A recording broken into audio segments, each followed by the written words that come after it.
ምሳሌ ሚዲያ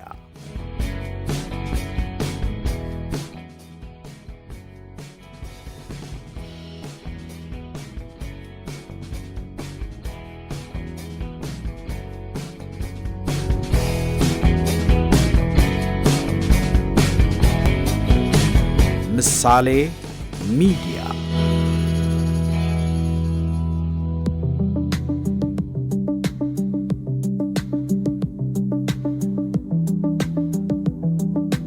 ኬጂቢ ዓለምን በስውር የዘወረው የጥላዎቹ መንግሥት በአውሮፓውያኑ ነሐሴ ወር 1945 ዓመተ ምህረት ሞስኮ በሁለተኛው የዓለም ጦርነት ድል አድራጊነት ስሜት እየተናወጠች ነበር።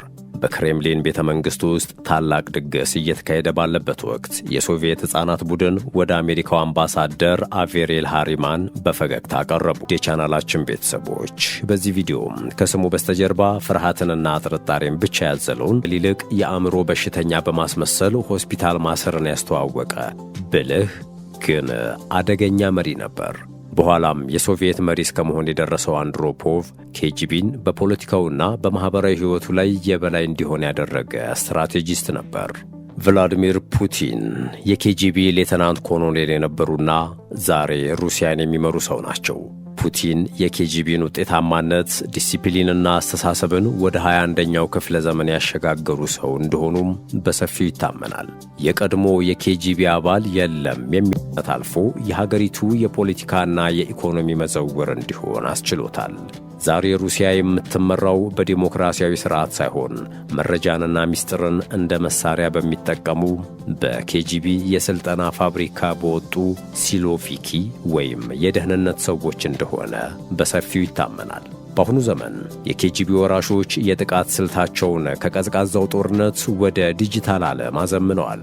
በለንደን ጎዳናዎች ላይ የተፈጸመው የራዲዮ አክቲቭ ፖሎኒየም መርዝ ግድያና በሳይቤሪያ በረሃ የሚካሄዱ የአፈና ኦፕሬሽኖች የኬጂቢ ገዳይ እጅ ዛሬም እንዳልደከመ ለዓለም ያሳያሉ።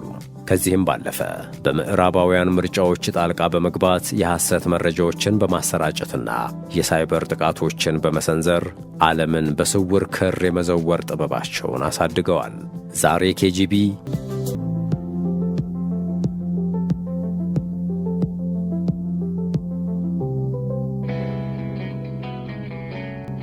ምሳሌ ሚዲያ